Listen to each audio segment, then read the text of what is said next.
પ્રકરણ 2 વાર્તા રે વાર્તા.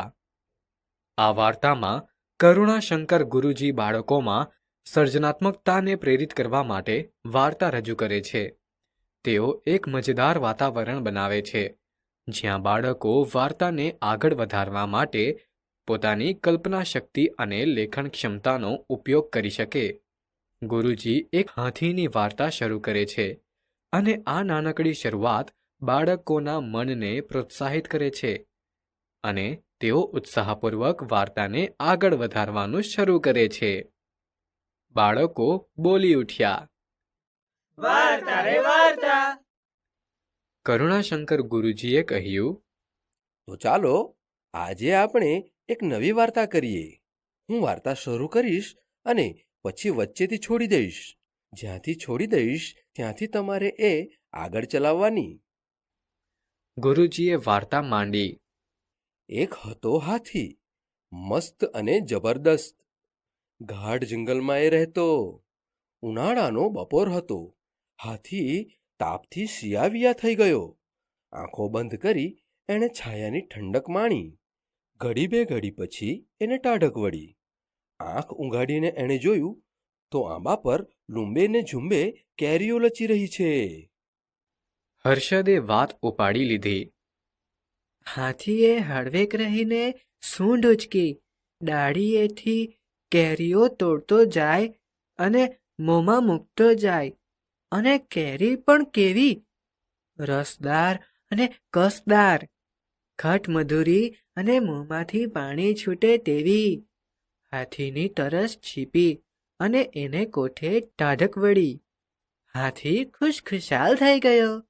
માથું હલાવતો, કાયા ડોલાવતો, સૂંઢ ઉછાળતો ગેલમાં આવી ગયો. સડાક કરતી સૂંઢ ઉચકી એણે એક ડાળીને પકડમાં લીધી અને કડડડ કરતી ડાળી તૂટી પડી. કરુણાશંકરે વાત સાધી આપી. ડાળી ઉપર કાગડીનો માળો હતો. માળામાં 3 ઈંડા હતા. ભોંય પર પટકાઈને ઈંડાના ફોદા નીકળી ગયા ત્યાં તો ઘટાના ઊંડાણમાંથી એક કંપતો અવાજ આવ્યો. હાથી ભૈયા, તે આ શું કરી નાખ્યું? કલ્યાણીએ વાત આગળ વધારી. કાગડીએ કકળાટ મચાવી મૂક્યો. ચારે દિશામાંથી ક્રાઉ ક્રાઉ ક્રાઉ ક્રાઉ કરતા કાગડા એકઠા થઈ ગયા અને હવામાં સૂંઢ વીંઝતો, ગર્જના કરતો હાથી ઠંડે કલેજે ચાલતો થયો. કમલે તાતણો મેળવ્યો. કાગડીએ નાતના પંચને ફરિયાદ કરી. મહાજન, મારે આ હાથી સામે ફરિયાદ નોંધાવવી છે. એણે વગર વાંક ગુને મારા ઈંડા ફોડી નાખ્યા છે. મારા બચ્ચાની હત્યા કરી છે. કાગડીના સ્વજનોએ પણ સાથ પુરાવ્યો. કા કા કા. હસને વાત આગળ વધારી. નાતનો મુખી કાગડીને લઈ પંખીઓના રાજા ગરુડના દરબારમાં ગયો. દરવાજે ગીધની ચોકી છે. ડેલીએ કુકડાની પડઘમ ગાજે છે. મેડીએ બુલબુલની શરણાઈ વાગે છે. ચોકમાં ન્યાયની ધજા ફરફરે છે. રાજા ગરુડ સભા ભરીને બેઠા છે. પાસે હંસનું પ્રધાન મંડળ બિરાજ્યું છે.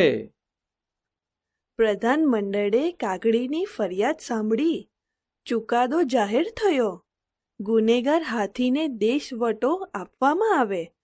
બાદ સેનાપતિ આ સજાનો તરત જ અમલ કરે. સેનાપતિએ બાજ સૈનિકોની ટુકડી સજ્જ કરી. હાથીની શોધ આરંભાઈ. હવાઈ તપાસ શરૂ થઈ. સરોવરને માથે આવીને હવાઈ ટુકડી થંભી. સરોવરમાં પાણી હિલોળા લઈ રહ્યા છે. ચોપાસ વનરાઈ વિસ્તરી છે. ઝાડના ઝુંડમાં પંખીઓ કલગાન કરે છે. મોર ગહકે છે. કોયલ ટહુકે છે. કબૂતર ગૂગવે છે. હોલો ગુગુ કરે છે. અને કમળવનનો મીઠો પવન હૈયામાં હર્ષ ભરે છે. સરોવરના છાટીપુર પાણીમાં હાથી ઊભો છે. સૂંઢમાંથી પાણીના ફુવારા ઉડાડીએ સ્નાન કરે છે, ઘડીકમાં કમળવનમાં ઘમસાણ મચાવે છે, ઘડીકમાં સૂંઢ ઊંચી કરી ઘેરા નાદે આનંદનો ચિત્કાર કરે છે. કાગડી બોલી ઉઠે છે, મારા ઈંડાનો નાશ કરનારો આ જ દુષ્ટ હાથી. બીજા સાક્ષીઓ પણ સૂર પુરાવે છે, કા કા કા. અને બાજ સરદાર હવામાંથી તીર વેગે હાથી પર ધસે છે.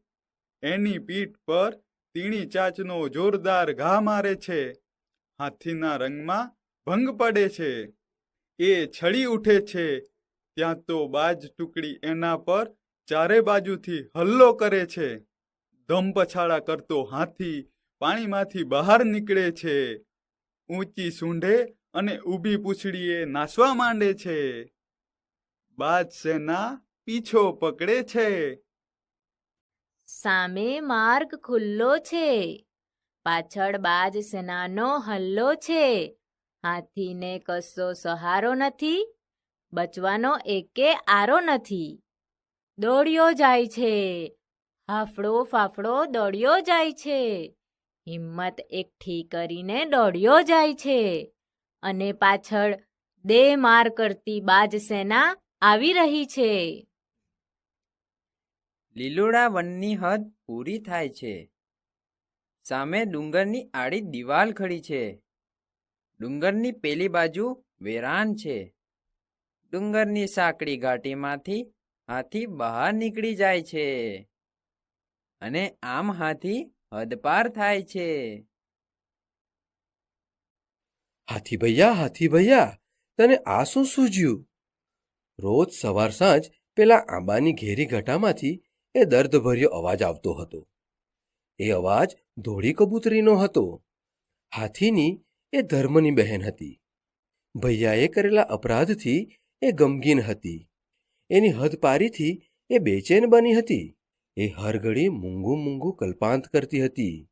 દિવસો પર દિવસો વીતતા હતા. શું કરવું એને સૂઝતું ન હતું. એને એકાએક એક વિચાર આવ્યો. સવારનું પહેલું કિરણ ફૂટતા જ એ ઉડી નીકળી, વન વટાવ્યું, ડુંગરની દિવાલ ઓળંગી, પોતાના હાથીભૈયાની શોધમાં એ નીકળી પડી.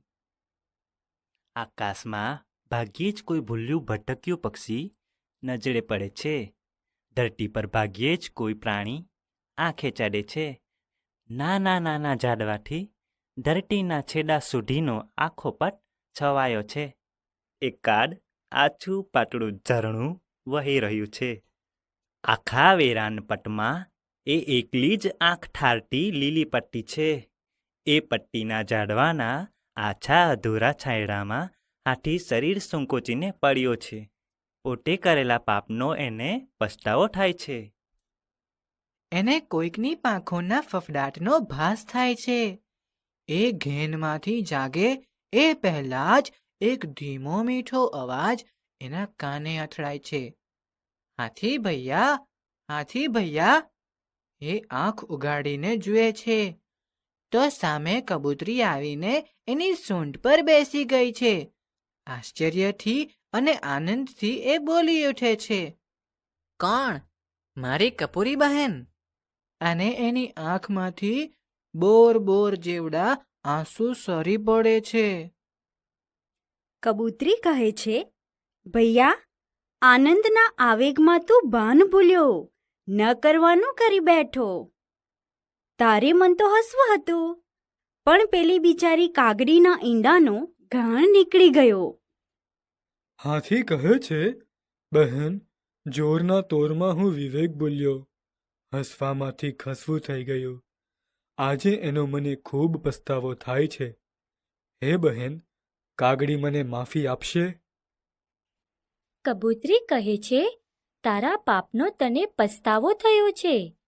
એ પસ્તાવામાં તારું અભિમાન ઓગળી ગયું છે. તું કાગડીની માફી માંગવા તૈયાર થયો છે. મારા મનમાં એક વિચાર આવે છે. હું પક્ષીઓના રાજા ગરુડ પાસે જાઉં અને તારે માટે દયાની યાચના કરું. સાચા દિલનો પસ્તાવો કરનારને માફી મળે જ છે. અને કબૂતરી ઉડીને સીધી રાજા ગરુડ પાસે પહોંચી ગઈ. ગરુડે કબૂતરીની વાત સાંભળી. એણે હાથીની હદપારીની સજા માફ કરી. હવે હાથી પોતાના વનમાં પાછો ફરે છે. એના માથા પર ધોળી કબૂતરી બેઠી છે. હર્ષના ગીત ગાતી કબૂતરી એને પેલા આંબાની વાટે દોરે છે. ધીમી ગતિથી એ આંબા નીચે આવીને ઊભો રહે છે. એ ધીમેથી સૂંઢ ઉચકે છે અને લાંબો ચિત્કાર કરે છે. એ ચિત્કારથી આંબાની કુંજો ગુંજી ઉઠે છે. ઝાડના ઝુંડમાં આ ગર્જનાના પડઘા પડે છે અને મીઠા અવાજે ગાતી કોયલ હાથીને માથે આવીને બેસે છે. સારાંશ: આ વાર્તા કરુણાશંકર ગુરુજી દ્વારા બાળકોને પ્રેરણાદાયક શિક્ષણ આપવા માટે રચવામાં આવી છે. ગુરુજી હાથીની વાર્તાથી શરૂ કરે છે. ઉનાળાની બપોરે જંગલમાં તાપથી કંટાળીને હાથી છાયામાં આરામ લે છે અને ઝાડ પર લચી રહેલી મીઠી કેરીઓ ખાય છે. હાથી કાગડાના માળા સાથેની ડાળ તોડી નાખે છે, જેના કારણે કાગડાના ઈંડા તૂટી જાય છે. કાગડી દુઃખી થઈને ન્યાય માટે પંખીઓના રાજા ગરુડને ફરિયાદ કરે છે.